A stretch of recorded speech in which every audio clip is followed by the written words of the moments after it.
This is the Russian Dynamite, Masha Slamovich. Becca here. This is not America's Sweetheart, Davian. It's Billy Starks. And the super fly guy, Trayvon Jordan. This is the fly side fly, Jalen Brandon. Hardcore Princess, Jules Malone. Hi there, this is the Bubblegum Princess, Alexia Nicole. This is the Brazilian Wonder Woman, Christy James. This is the baddest black belt, Chennai Kai. This is Kid Bandit. The smash hit Joel Bateman. This is Robin Renegade. Cody Hawk. Brutal Bob Evans. And you are listening to Wrestling with Entertainment, one of my favorite podcasts in the whole wide world. It is I, Duke Fairfax, and you are listening to Wrestling with Entertainment. Hello, and welcome to the show. It's Wrestling with Entertainment, the only audio experience on the web today, the trusted choice for interviewing all your favorite wrestlers every Tuesday and Wednesday on YouTube and Castbox, sponsored by Rogue Energy and Player One Coffee. I'm, of course, your host, James J., and it's a great day for wrestling, because we are wrestling with the 1% of pro wrestling, Duke Fairfax.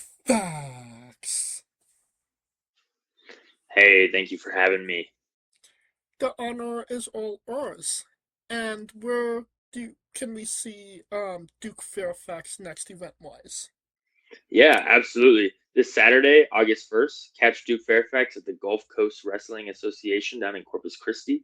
I'll be competing for the blindside briefcase in a 6-man match. It's going to be chaotic, and you're going to see the 1%er at his best.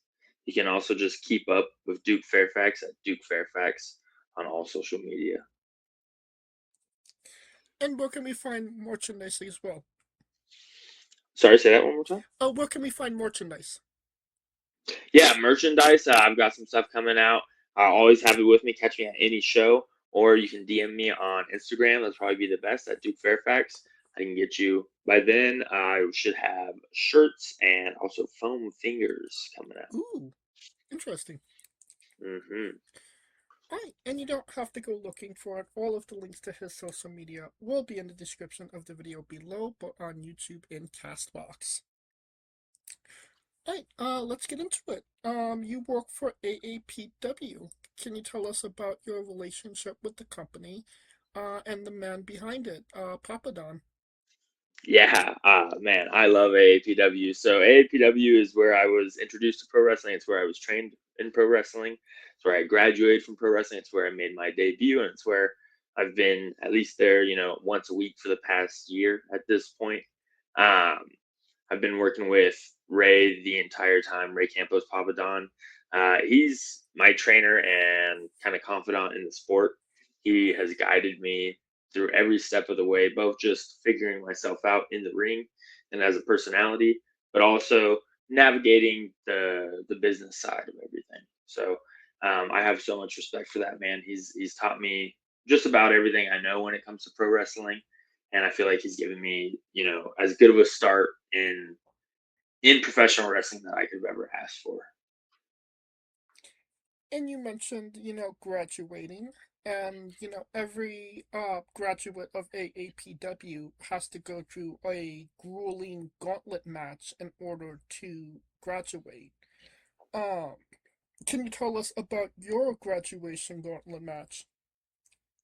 Yeah, man, it was really tough. I think we went like 52 and a half minutes in totality, and worked just about everyone that has ever trained me. It was kind of like an anime moment where just all of your mentors of the past are now like showing up, except instead of them like being behind you, lifting you up, they're just like beating the tar out of you.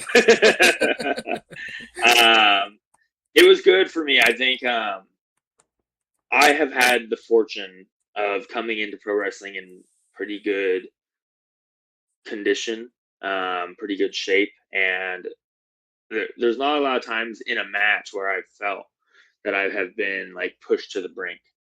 But in that graduation, there's no amount of cardio or conditioning preparation that can prepare you for that, to where you are not just absolutely beat up and blown up by the end of it. Who was in your graduation gauntlet? Oh, just anyone you can think of, I had extremely memorable moments in that graduation gauntlet with the likes of Ollie Summers, Insane Luchador, Lou Cameron, Prince Kiryuki, me and Mo Kele, the Freak Demon, traded forearms for about like a minute and a half straight, and that's a big man to be trading forearms for with that long. Ethan Hunter, Lawrence Patello, King Cortez, and I'm sure there were many others too. I'm sure Bull Madrid, Lincoln Fury, The kitchen Nate sink. Storm. Yeah, just absolutely everyone. And they all were excited to get their licks in, I'll tell you what. Was you the first to go, or because I know that they do 2 graduation gauntlets at a time. So was you the Right. first one or the second one? Yeah, I was the first one to go. I really, really tried to make sure that I was the first one to go because I cannot imagine when the first person is going, the second person is just kind of like sitting in the back, like getting themselves ready. And I would rather get it done with as opposed to just be sitting in a room thinking for the next hour, oh man, I'm about to get really, really tired. So, yeah, I went first, thankfully. How did you feel afterwards that you had survived it and you had graduated? It just had kind of felt like the nation of my career up to that point. So I had experienced a lot already at AAPW, but now having gone through graduation, it was time, I could finally leave the nest. The training wheels are finally off. And I could advance my career to the next point that I wanted to chase. And so for me, it was really big badge of honor. Obviously, I was extremely beat up and tired, so it took me about 5 minutes to like actually realize, and have the moment hit me. But it was awesome. It was just, I feel like since I got into pro wrestling, I've just put absolutely everything that I have into it. And so to reach that next level, it was very rewarding. Like you said, you had a pretty substantial run before you graduated. You could correct me if I'm wrong here. But your second ever match was against Kamikaze Click in a 2 out of 3 falls tag team match where you won tag team gold. Yes, I believe it was our third match was Kamikaze Click. We debuted versus the Abandoned Syndicate. I debuted versus the Abandoned Syndicate, me and then American Eagle. We had teamed together, and we won the titles on my very first match when I was Mr. USA. And then, yeah, within our third match, we're facing Kamikaze Click, trying to defend those titles, barely surviving against those 2 monsters in a 2 out of 3 falls. And then shortly after, taking on guys like Dream Team and Just Vibin'. We had a really hot start and run as that tag team USA APW. So it's only your third match, and you're going against, 2 heavyweights, 2 heavy hitters, and 2 of the most respected names in AAPW. How is you feeling going into that match and during the match as well? I was very nervous going into that match. I generally very much pride myself on my preparation, but that day I had everything that could have gone wrong went wrong. I showed up late for the show. Like everything was just not going according to plan. And then to add on top of that, I'm working the 2 biggest, scariest guys like that I probably still have worked to this date in Lou Cameron and the Freak Demon Mo Kele. I mean, and coming up training with them, I knew what they were capable of when the bell rung. And so I was there was definitely like in that match, I knew it would be a fight. And there was a couple moves that I took that match that were very terrifying. I took a double powerbomb from the both of them. And I had never been that high before in a match, You got absolutely squashed by Lou Cameron Sinton, just got the works. And it was kind of like my first test, I think, when it came to the physicality of the sport of like, okay, you're going to get beat up. Can you keep going, Now, not too long ago, one of your most recent matches was a one-on-one match against Luke Cameron. Um, Considering like he was one of your first matches, what were some of the differences you saw in yourself wrestling him then that you kind of saw wrestling him now?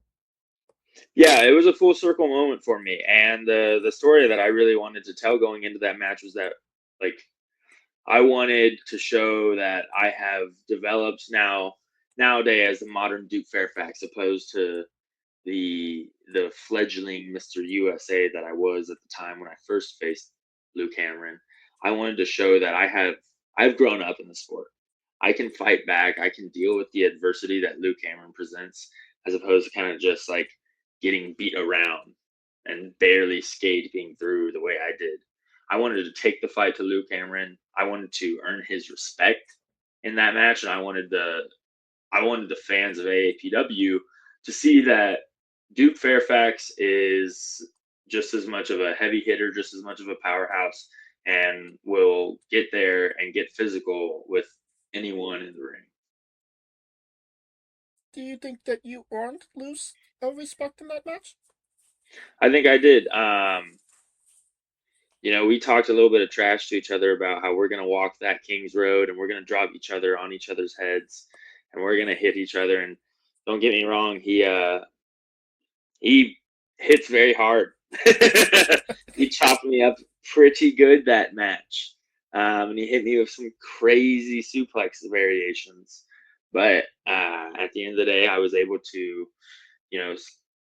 kind of fight back and get out on top with a victory this time, And he shook my hand. I felt like we were really able to, while we beat the crap out of each other, I do feel like we earned each other's respect to that degree.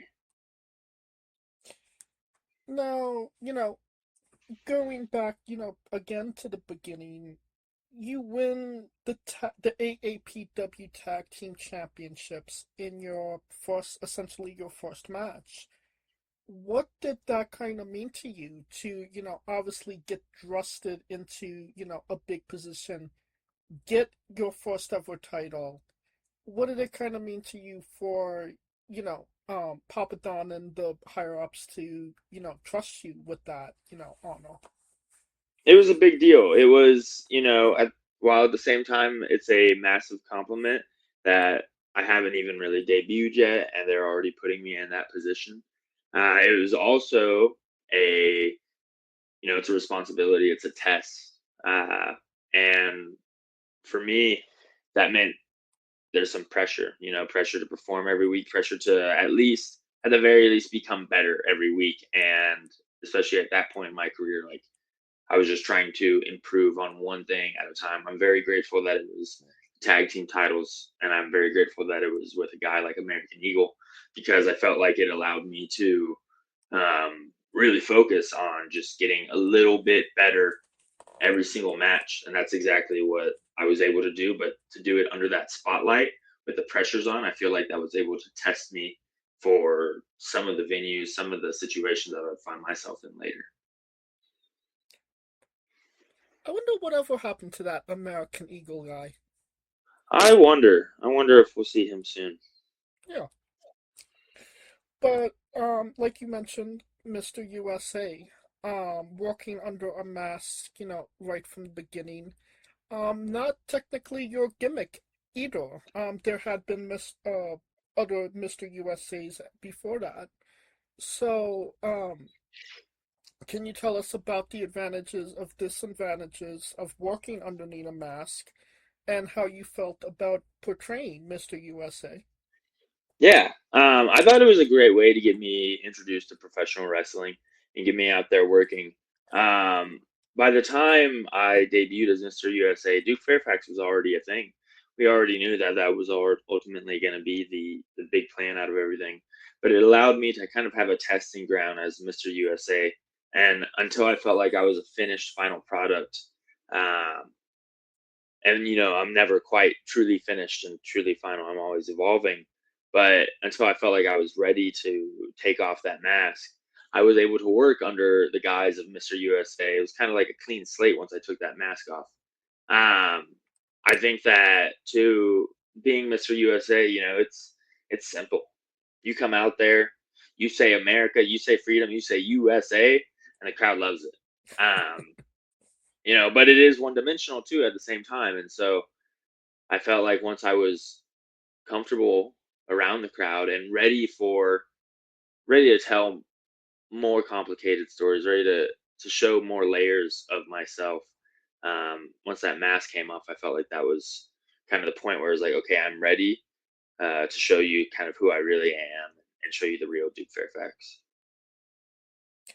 So Duke Fairfax was in the works before you even became Mr. USA? Yes, sir. Was that something you had come up on your own, or was that something that was given to you, or some type of collaboration? Yeah, no, it was a joint effort between me and Ray Campos, Papa Don. We were just trying to figure out what it was that was unique to me, what it was that kind of made me me. And, I've followed a pretty, other than kind of my participation in sports growing up, I followed a very much by the books lifestyle. Go to school, get a job, the normal. For me, one of the weird distinguishing factors that I had was I had a minor in medieval history. And we were able to kind of draw into that and pull something from there. And then it kind of just, it was a good fit for me as a fan of fantasy, as a fan of medieval media and medieval history. There was a lot of influences I was able to draw upon from outside of professional wrestling that I think allow me to create this unique character within the professional wrestling world that is Duke Fairfax. Well, we would definitely put a pin in the medieval stuff for the time being. But when it comes to pro wrestling, there's always gimmick matches. You were in 2 casket matches in 3 months. Can you tell us about that? Yeah, I think I had one casket match. It was me and American Eagle versus RD Beats and Keith Blaylock in Muscle Media. That was a complicated match. There was a lot of moving parts in that match simply because we had the caskets inside of the ring with us in a tag match that was under like a tornado sort of format. So you got 4 guys at times in the rings. You've got 2 caskets in the ring. Not a whole lot of space to do things, So we had to be very strategic in the way that we approached that match and the way that we fought Muscle Media. But ultimately, Eagle and I, thanks to our, at the time, very great team chemistry, we were able to pull through. We were able to isolate them one at a time, and cut them down and get them into the caskets. I believe that's the only casket match I've had. But a few months after that, I didn't have that mask versus mask match. Oh no, you wrestled Masterclass, Warsaw and Patello. Oh, I didn't know that one was a casket. I do know that when we wrestled them, I believe that was when we dropped the titles. Is that correct? Yes. Yes. Yeah, that was a big deal. Simply because at that point, I felt like there were started to become communication issues between me and Eagle, the way that we had worked. And then losing those titles, that was kind of like the stamp on that happening, right? That was like some of the stuff bubbling up now, manifesting itself in the physical world and the results that we were having inside the ring. And so, getting beat by Lawrence Patello and Warsaw, who at the time, those were the guys that were their assistant trainers over at AAPW. And all of a sudden to have our vets kind of take that thing that was like entrusted with us in those AAPW titles and beat the crap out of us and take it from us. It yeah, it was a little enraging, you know. So Oh, I get it. I mean, they are masterclass after all. they are masterclass. But, it did bode well for Duke Fairfax, because not long after that, you became the first ever Rising champion. Went through a grueling tournament and defeated Nakai in the finals. Can you kind of tell us about that experience? Yeah, that tournament was crazy. 4 matches in one night. Uh, it was brutal. Nakai, especially running into him in the finals, and you see nowadays the wrestler that he has developed into. We had a war, and that was just the first of a few that we've had.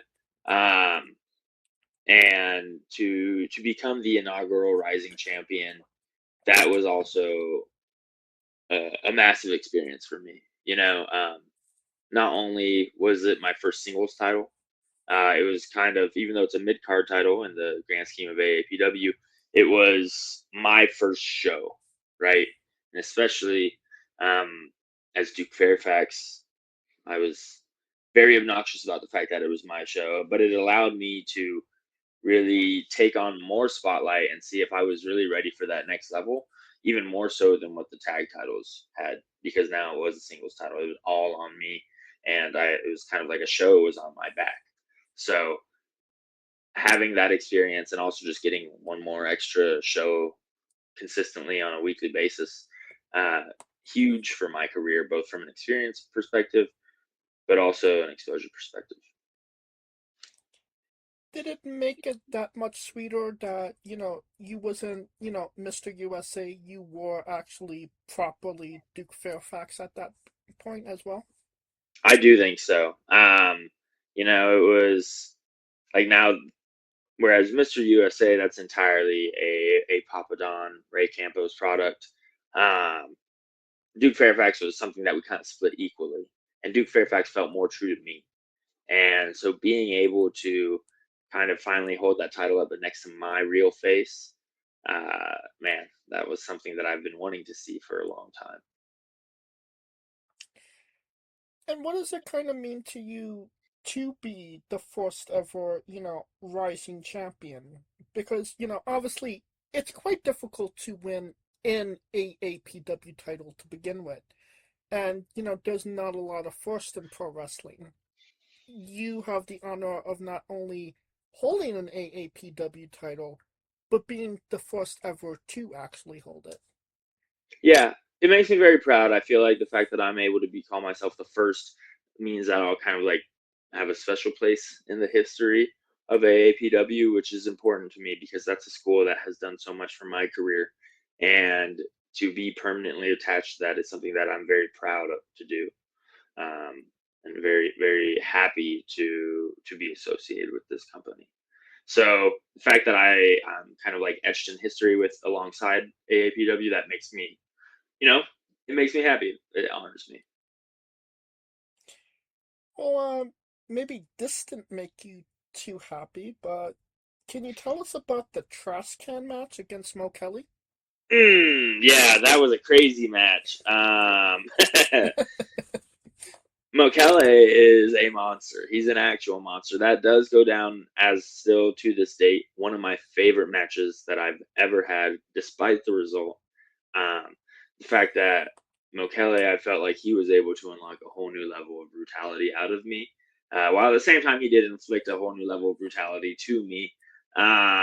It was the opportunity, I think, too, to show the crowd, like, okay, because I have such a big personality at times, I think people forget that I can turn it on when I have to.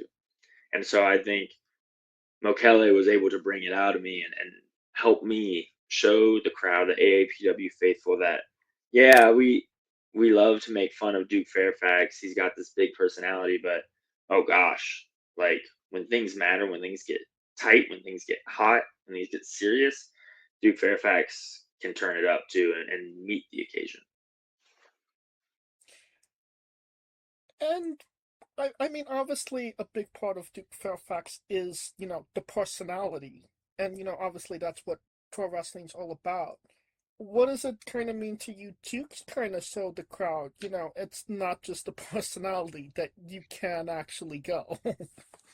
It's good, I feel like for some wrestlers when they come out, it's hey, everyone knows they can go, but can do they have the personality? And for me, it was kind of vice versa. Um, but I think being able to show the crowd that, and the matches I feel like that I had since then too, and have been able to show that in different ways, whether it is kind of in the realm of hardcore versus Mo Kele, or the feud that I've had with Bull Madrid. Um, I think that they have shown the different aspects and the different things that Duke Fairfax brings to the world of professional wrestling. And I want to just be able to keep proving myself, because at the end of the day, professional wrestling is a variety show. But I want all the fans at AAPW to know that whatever it is that you're coming for to a wrestling show for, you'll watch a Duke Fairfax match and you're going to love it, because I'm going to give you a little bit of everything. And I would say that you do have, a unique relationship with the crowd. They have very much, you know, um, connected with you, even though it may have not been in, the most positive way. I believe you had to defend your ring gear to them at one point, no? Yes, so I love bright colors, right? And one of my sets of gear that I had for a while was a bright pink. Um, and I got Pepto Bismol chants from the entire crowd. So here I am, Duke Fairfax, having to defend the honor of Pepto Bismol as a game changing medicine for the United States populace, you know, because all of these peasants over at AAPW at the time, it's not like they eat right, right? Their gut biome was probably absolutely torn up. So they're having to rely on Pepto Bismol, the same thing that they are using to make fun of me.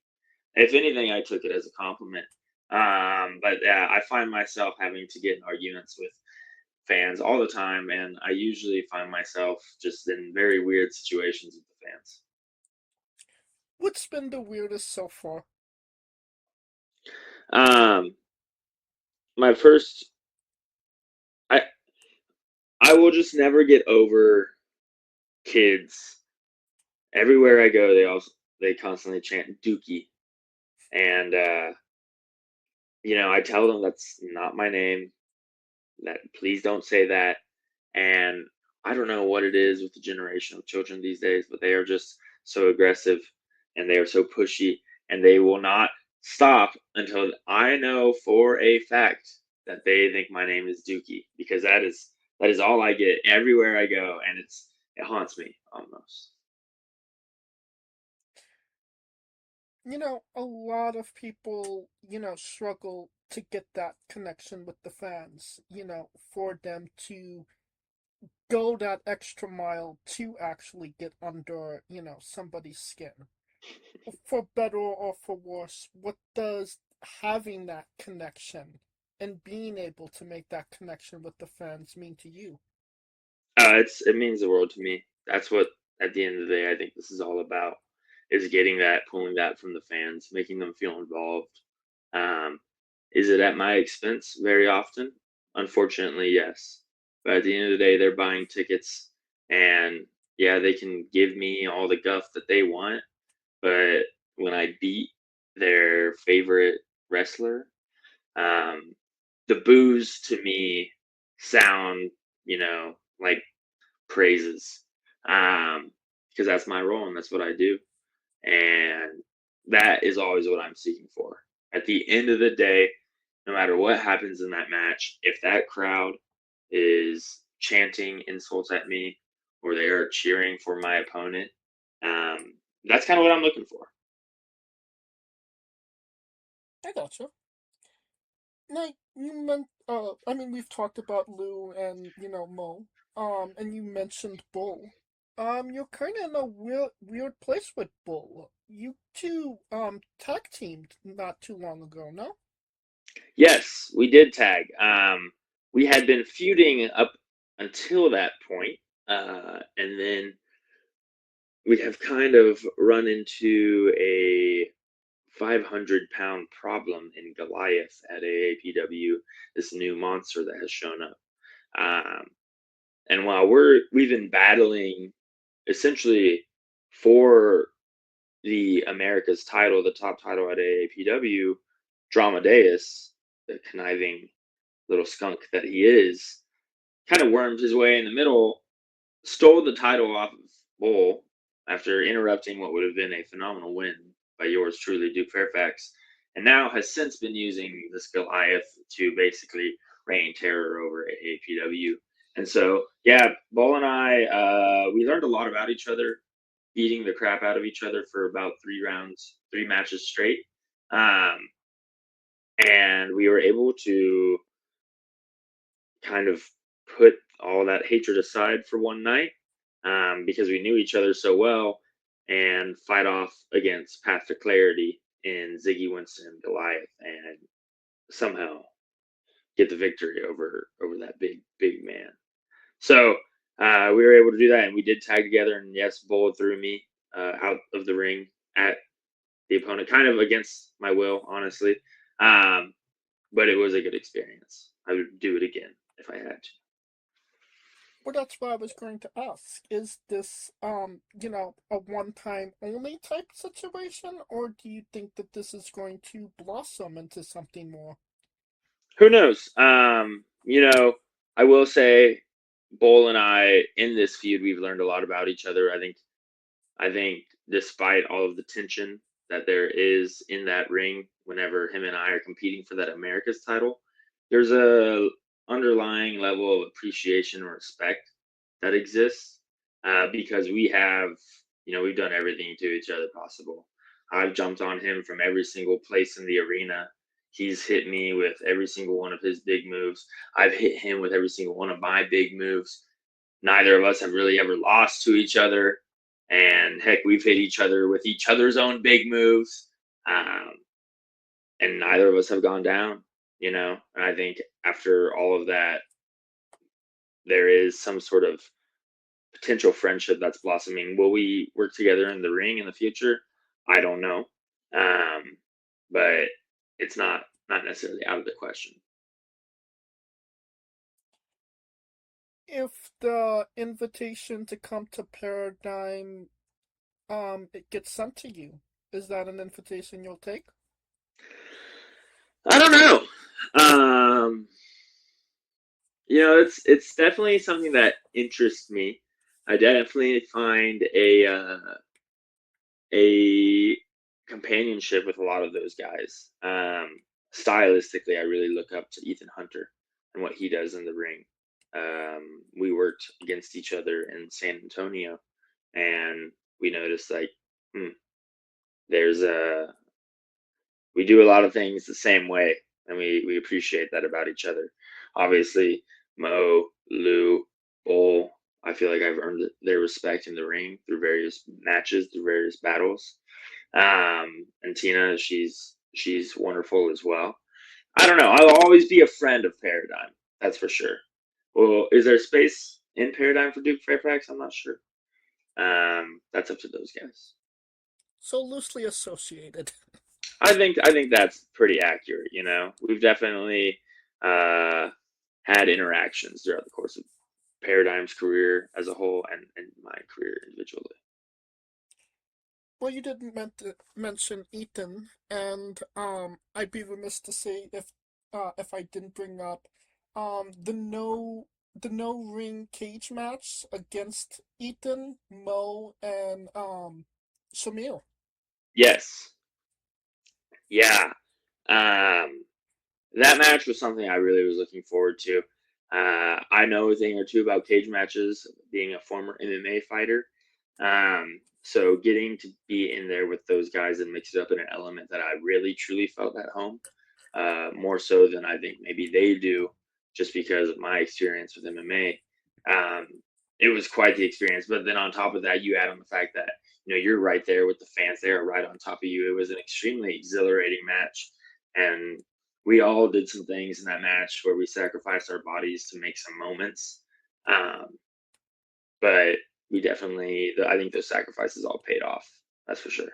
It was a crazy, crazy match. I felt like it's definitely another highlight match in the career of Duke Fairfax. It sounds like more no-ring cage matches is something you'd like to explore, no? Yeah. Actually, by the time this airs, there shall have been one that happened maybe another 5 days before this. So, yes, there are definitely more no ring cage matches in the future, maybe potentially more blood sport style matches in the future. I really do want to hone back into that shooting, that shooter background that I have. Coming from an MMA background, how has that helped your pro wrestling career, and how has it hindered it as well? I think it's been great in the fact that I came in really good condition thanks to MMA. It's very cardiovascularly demanding, so I was already kind of to a certain degree prepared for the rigors of professional wrestling. In that sense, I'm also super comfortable getting physical with guys. That was never an issue for me. I will say the lifestyle of a professional wrestler is a lot different. It's much more difficult to maintain the routine when you're traveling cities 3 times a week. Whereas when you're doing MMA, you fight 5 times a year maybe, and that's the only time you travel. Otherwise, you're staying at the same gym, and just getting to live in that routine. That's something that I felt like that's made me a great athlete, and so I've been having to adjust and become more flexible with my scheduling in that sense. I would say that was been the biggest transition. I also was just very surprised to find out pro wrestling hurts significantly more than MMA does, like significantly more, which is I just thought was crazy to me. I figured they would hurt, similar bits or maybe a little less or maybe a little more, but for it to hurt significantly more is just shocking to me. Well, I mean, I think that depends on what region you come from. Unfortunately, you're in the region with Luke Cameron and Mo Kele. Yeah, anywhere where there's paradigm, there's a little extra pain, right? So, but yeah, no, I think it's also just the fact that, that's a Texas strong style that Texas has always kind of been known for. Correct me if I'm wrong, but a little bit of Mo Kele is still with you. He left you with a score at one point, no? He did, and also a total fear of battle royales or Royal Rumbles, or just multi-man matches in general. Yes, it was maybe like my 5th or 6th match. I had already wrestled a match that night, and then we had defended our tag titles, and then we went on to have a 50-man battle royal in 2 different rings. Mo Kele hit me with a bicycle knee that I did not see coming until the very last second, and hit me right in the mouth, and my top teeth just went straight through my bottom lip. So I basically had 2 mouths for a little while. I was out there breathing through like both sides. So then he immediately threw me out, and I think Tina was actually reffing, and I was accidentally spitting up blood all over her. So that's what you guys get, Mo and Tina, for beating me up, spit blood on you.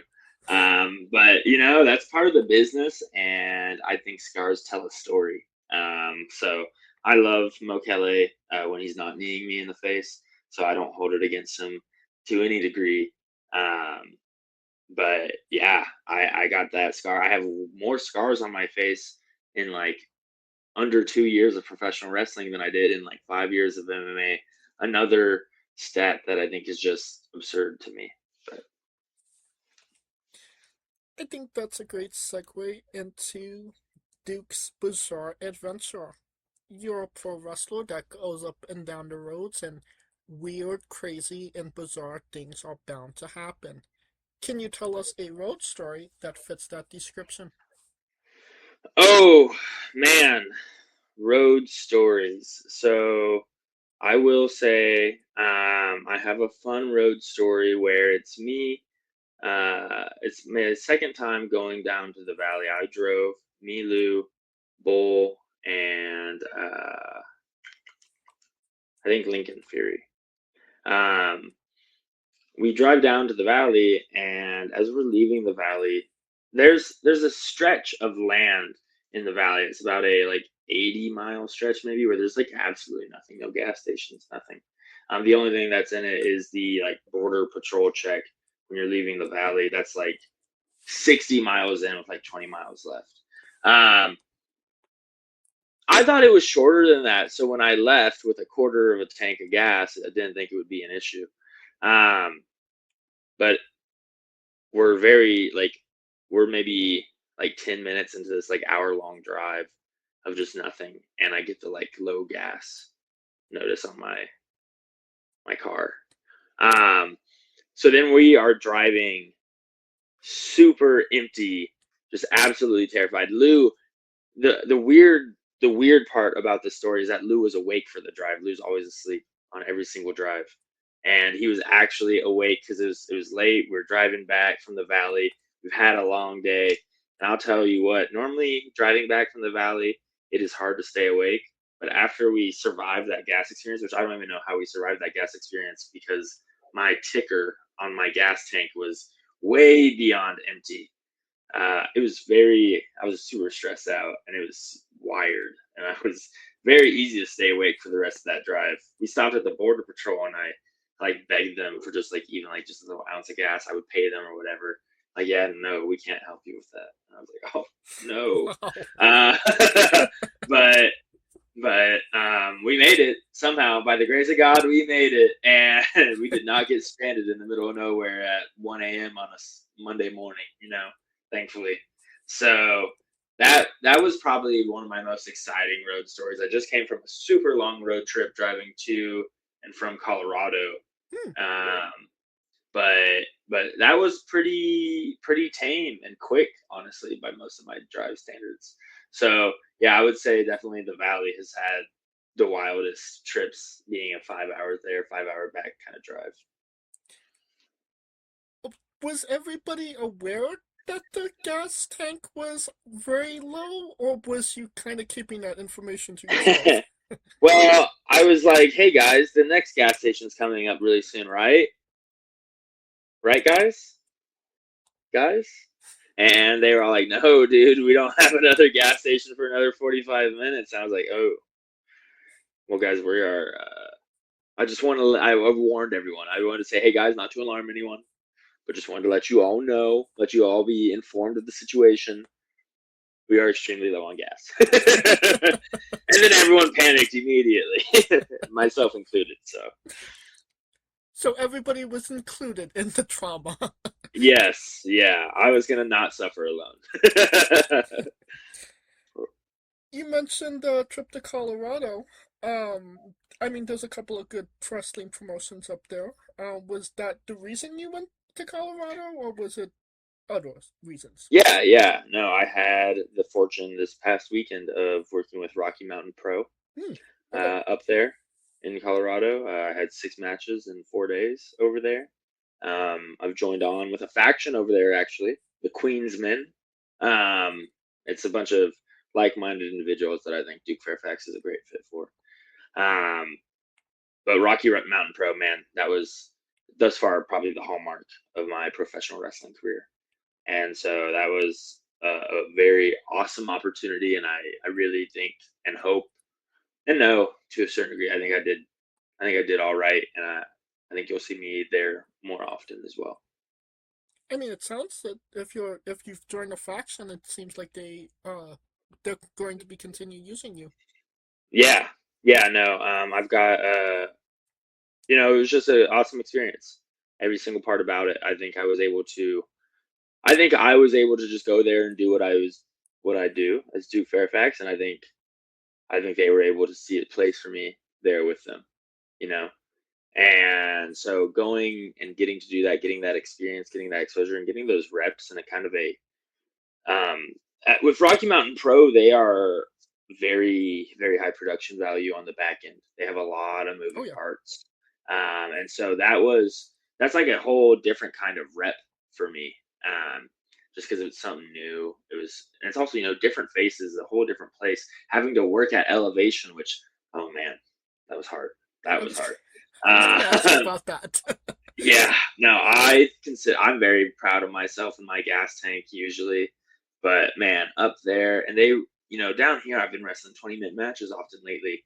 Up there, they had me do like 10-minute matches, and I'm just like, oh gosh, when will it end? I can barely keep going. But I was able to do my thing, so and the Dookie chants followed me. They followed me down up to Colorado, so yeah, I'm really looking forward to doing more with Rocky Mountain Pro, the Queensman. I could see a lot of, being familiar with the promotion, I could see a lot of similarities with AAPW and Rocky Mountain. Yeah, I think my work with Ray Campos and Papa Don and everyone else at AAPW, I think that has prepared me for that style where when it's more of that TV style, it's going to be a little bit slower paced maybe, but it's going to have those bigger personalities. You're going to take those moments, really, really, really, really try and be in the right spot at the right time, and I think that at AAPW, it's kind of prepared me for that. Versus, I know there's definitely some styles of professional wrestling where it's a little bit faster paced, it's a little bit higher flying, and a little bit higher risk. And I can still definitely do those spots when necessary. But I think I was a really good fit for Rocky Mountain Pro thanks to the way that I had been trained at AAPW. Was there any differences you saw in, like, crowd-wise? I mean, we drew big crowds over at Rocky Mountain Pro this past weekend. But for the most part, they all hated me the exact same. I felt like there's a lot of similarities between the Denver crowd and the Austin crowd. I've definitely gone to other places where crowds are a little bit different, but honestly, they were very similar to that AAPW crowd that I'm very familiar with. And I think that was another reason I felt like I was able to excel over at Rocky Mountain Pro. I felt like I was at home there, I gotcha. Oh, that's great. I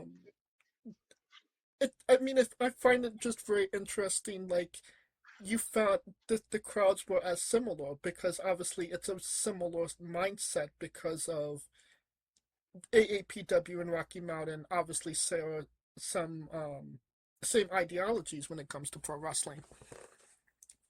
Yeah, and that's just my kind of pro wrestling that I think I like. Right. I love having a big, goofy, vibrant story. Punctuated with high level violence. And I think that's exactly what I bring to the table, and I think that's exactly what AAPW and both RMP are looking for. And so I think I really lucked out finding both of those promotions. Speaking of high level violence, can you tell us about your love of Dungeons and Dragons? Yes, I am a nerd, a fantasy nerd in particular. Things like Game of Thrones, things like Dungeons and Dragons. Dungeons and Dragons actually has a specific place in my heart because while I'm the jock of the family, my brother is the exact opposite. He is the nerd, and that's where like the closet nerd in me exists. Because growing up, I would watch him. He's several years older than me. So growing up, especially when I was really young, I would watch him and all of his friends get together and spend the night and have these like really elaborate Dungeons and Dragons sessions. And I would just sit there as a spectator and watch, and just captured my imagination. And that's like the inner child in me still holds on to those big fantastical worlds. And so, every once in a while I can get with some of the AAPW guys. It happens less and less now as I'm on the road more and more. But yeah, we get together and nerd out, and especially for Duke Fairfax, I feel like it's like good practice for my character, So What's your character all about? What's their class? oh, so the one time that I played, it was with Kaizen or Nord Ironhide and Cruz Casanova, Lincoln Fury, and they I'm very one dimensional as a person, unfortunately. So even when it comes to professional wrestling and Dungeons and Dragons, that I'm still just thinking about professional wrestling. It's all I think about. It's consumed my brain, rotted it, some might say. And my Dungeons and Dragons character was a grappling focused dwarf monk named Triple D. And yeah, he was like a masked wrestler monk. So yeah, anytime I can't make a session, I just say that Triple D is taking a booking and he's unavailable. Which is technically true. Yes, it's that is why I can't be there. So what was your longest campaign that you partook in? I haven't really played as much as I've been like spectated and just been around it, and like I'm very familiar with it, and the mechanics and everything behind it. I've always tried to start campaigns, but they just never have lasting power. I barely ever get through the first session. Well, you said that you have, a degree in, medieval culture as well. Um, was that something that you took as a, something that interested you at the time? No, so that was kind of something that I stumbled upon. So I went to Trinity University. It's a liberal arts school, and what they make you obviously take a lot of like kind of extracurriculars outside of what your chosen subject is, so that way you're a well-rounded student. And I was actually a major in business, but because of my interests, whenever I had to take like an extracurricular, it somehow ended up relating to medieval history one way or another. Like we had to take a religious class, so I took a medieval Christianity class. We had to take an art class, so I took art and architecture medieval Europe. We had to take a world culture class, so I took world medieval history. Like, and then all of a sudden, it was like, hey, if you take like one more class about medieval stuff, you have a minor in medieval history. And so I was like, hey, might as well take one extra class. I mean, it was fun. It was fun for me, you know. It didn't feel like my other classes did. It didn't feel like a workload the same way.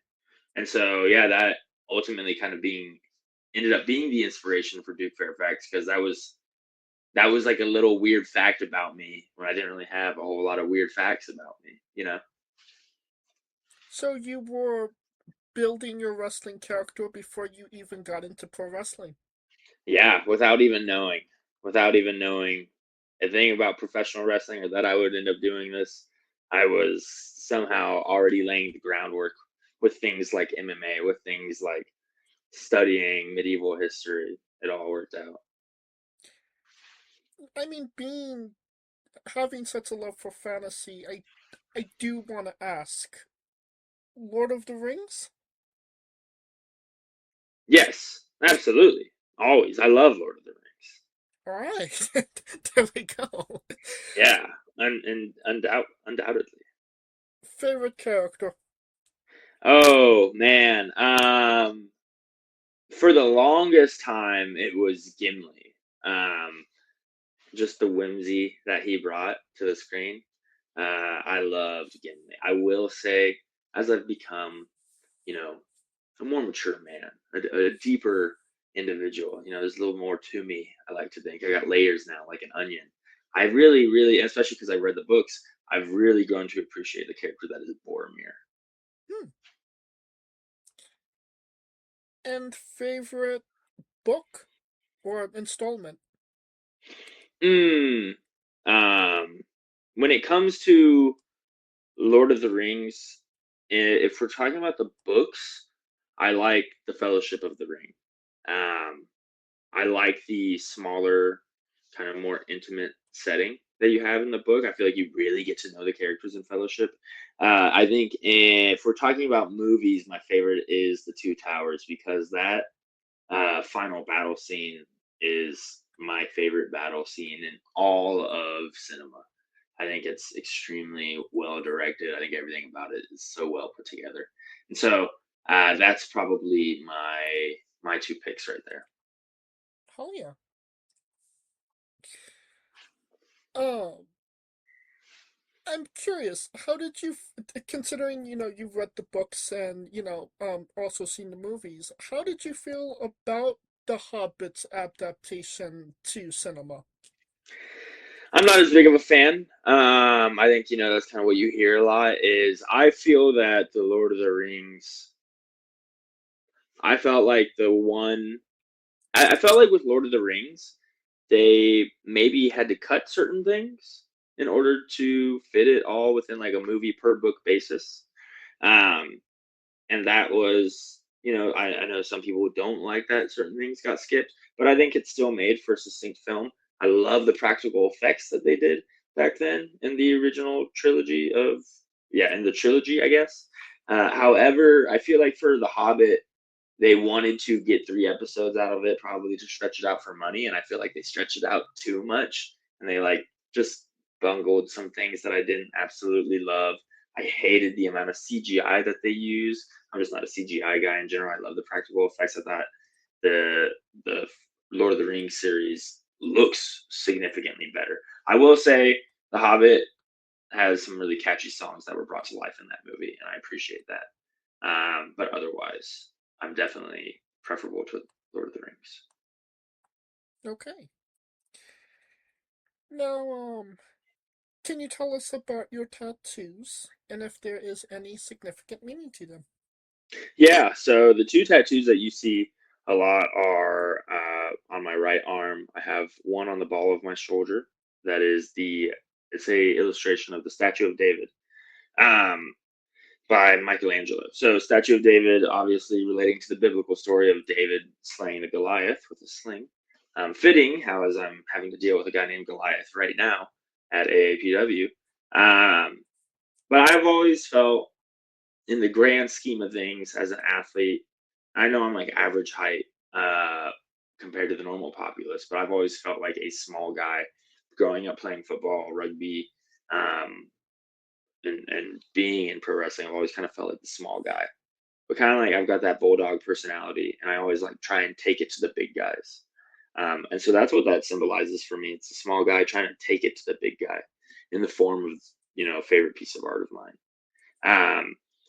The tattoo I have on my tricep is and this shows my love for medieval history, and ancient history, I guess, in this situation. It's a illustration of the Minotaur from Greek mythology, pulled from an ancient piece of Greek pottery art that they would embroider on their pottery.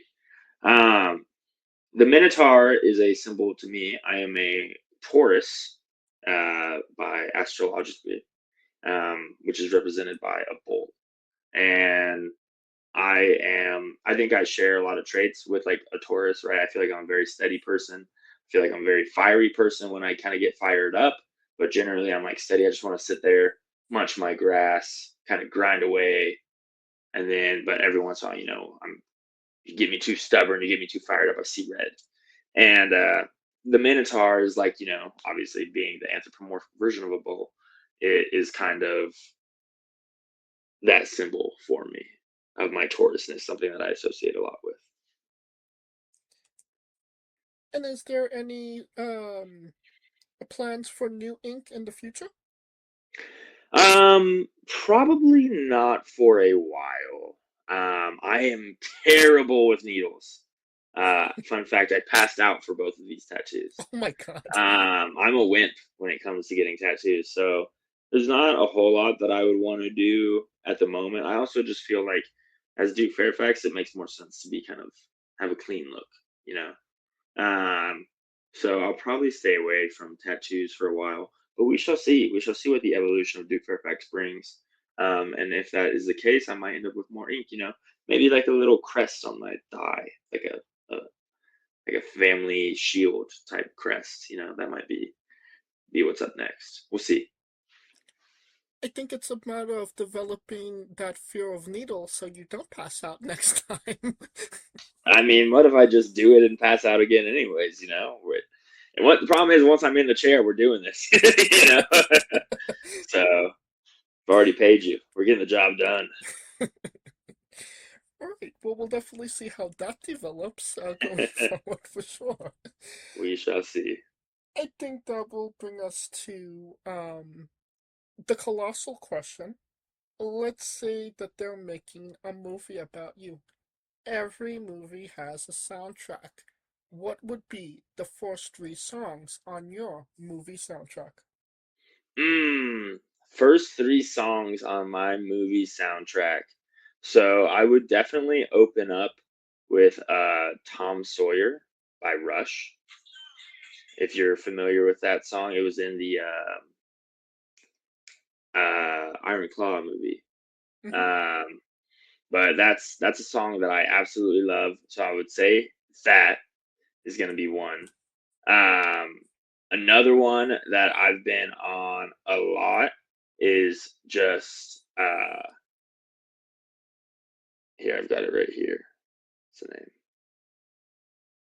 name? Prisoner of the Highway.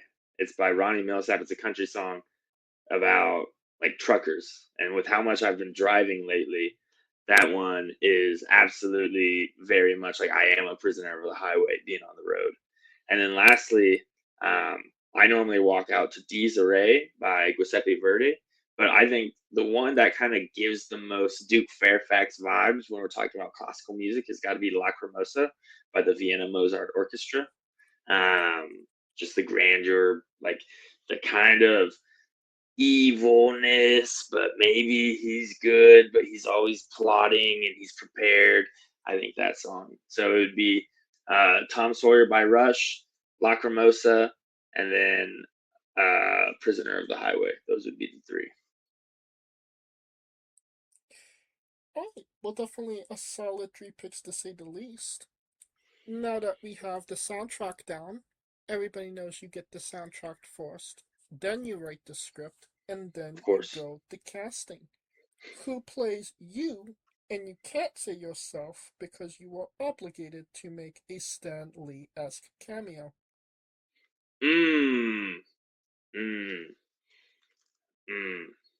I don't know. I don't want to sound confident by pulling like a very handsome actor, but I would always want Duke Fairfax to look exactly like Brad Pitt did in Troy when he portrayed Achilles.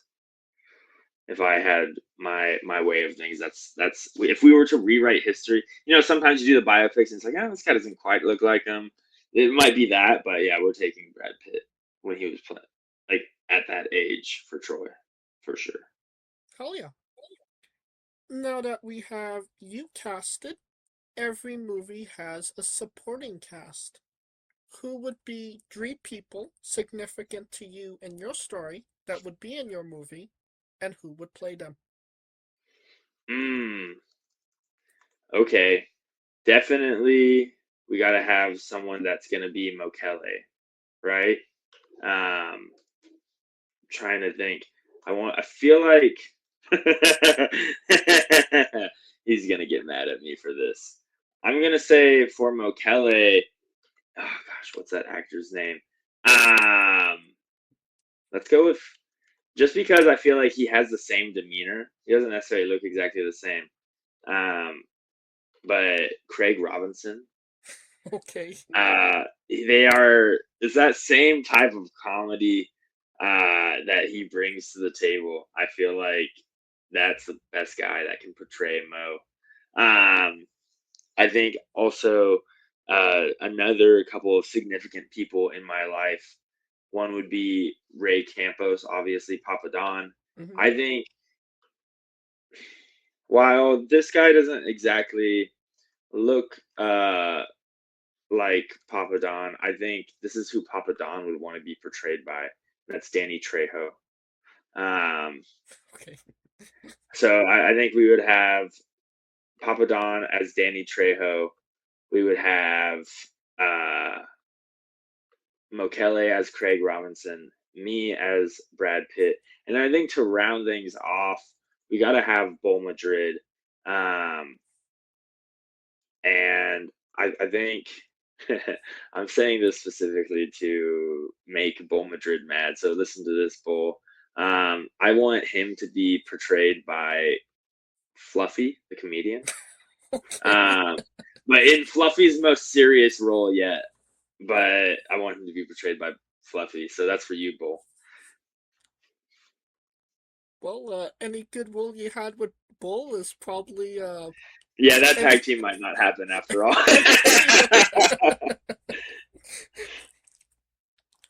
Either way, it's sounding like a great movie, a blockbuster to say the least, and you could pre-order the tickets now.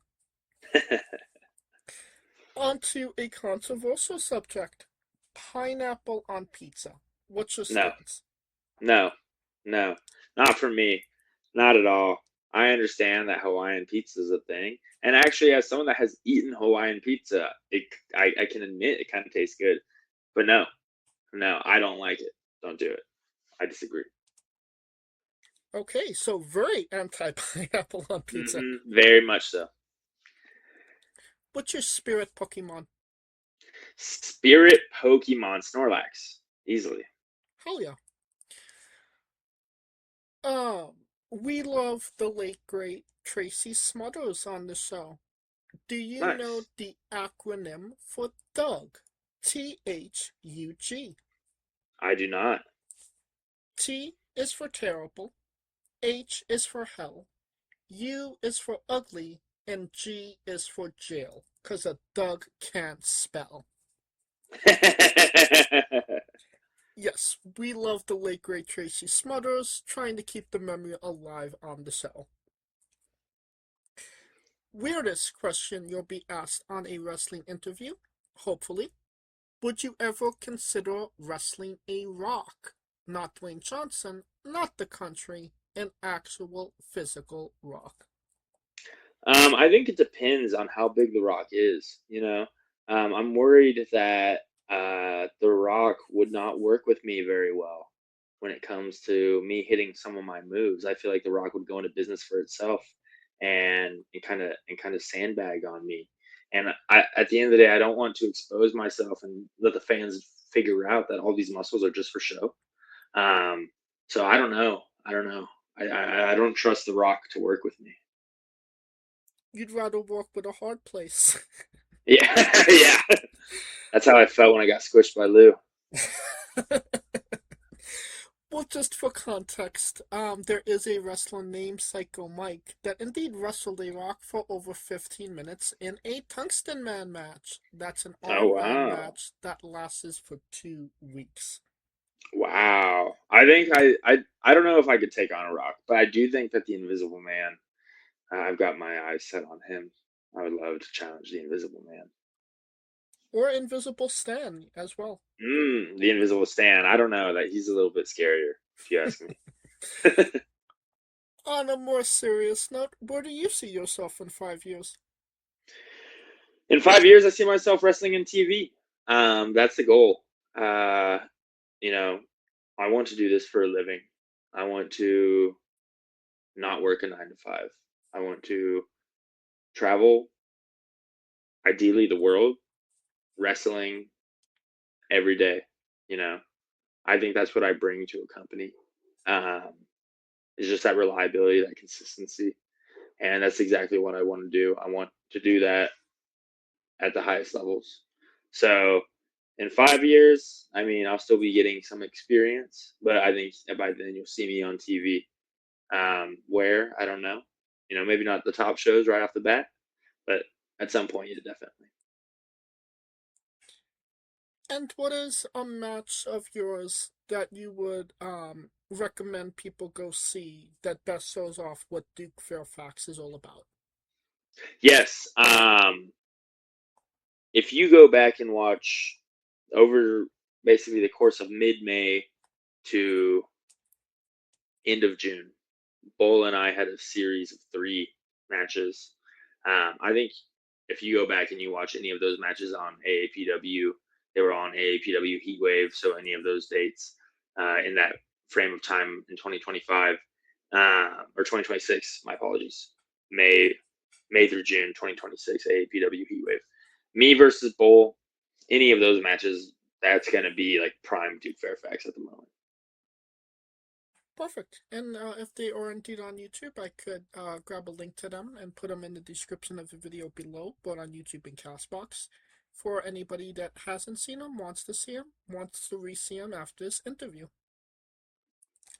And since we are nearing the conclusion of this interview, we are wrestling with the 8 questions of doom. Dun, dun, dun. This is our speed round, our bonus round, the round where we see who you really are. Are you ready? I'm ready. Excluding yourself, greatest wrestler of all time. Ooh. I'm going to go Randy Savage. Worst wrestler. The Shockmaster. You're main eventing WrestleMania for the World Championship. Who is your opponent? Chad Gable. If you could come out to anyone's entrance music, past or present, who would it be? Bret Hart. Finish the sentence. Kayfabe is... Real. We would have also accepted. Tastes great on toast. Squash. Vegetable or fruit? Vegetable. It is indeed a fruit. It has seeds. Tomato logic. I did not know that. I did not know that. New Japan wrestler Tai Chi. His ring gear gets smaller every year, revealing more of himself to the world. My question, what is the appropriate trunks to butt cheek ratio for ring gear? Oh, you definitely have to show a little bit of butt cheek. If you don't have enough butt cheek, then the crowd thinks that you are just faking your butt. And you got to have the butt cheek to show that like there is real power behind there in that trunk. So you have to at least show a little bit, but it has to be tasteful. It still has to be family friendly. I would say you want about 80% butt covered. You want about 20% overhang hanging out. Okay. There's a science to it. And the last question, the main event, the thing everybody wants to know. Have you ever had a conversation with a stranger in a supermarket about Darby Allin? Not about Darby Allin. No, I can't say that I have. And that is the correct answer. And that will conclude this interview. Thank you so much for coming on and doing this with me. Absolutely. Thank you for having me. It's been a blast. And once again, where can we find you on social media and your merchandise? Yeah, so find me on YouTube, find me on Instagram, find me on Facebook as Duke Fairfax, find me on Twitter at Duke Fairfax Pro. You can see me regularly at AAPW. You'll be seeing me show up now on Rocky Mountain Pro programming pretty regularly. At the moment, I am a mainstay over at places such as Citrus All Pro Wrestling in the Valley, Texas Contender Series in Houston. I've been WAW in Waco and United 210 in San Antonio. And merchandise is, you can DM you, correct? Absolutely. If you want to get some merchandise, find me at a show or feel free to DM me, and I would be happy to get some merch over to you. And you don't have to go looking for it. All of the links to all his social media will be in the description of the video below, but on YouTube and Castbox, simply click the link. A new tab will appear on whatever device you are on.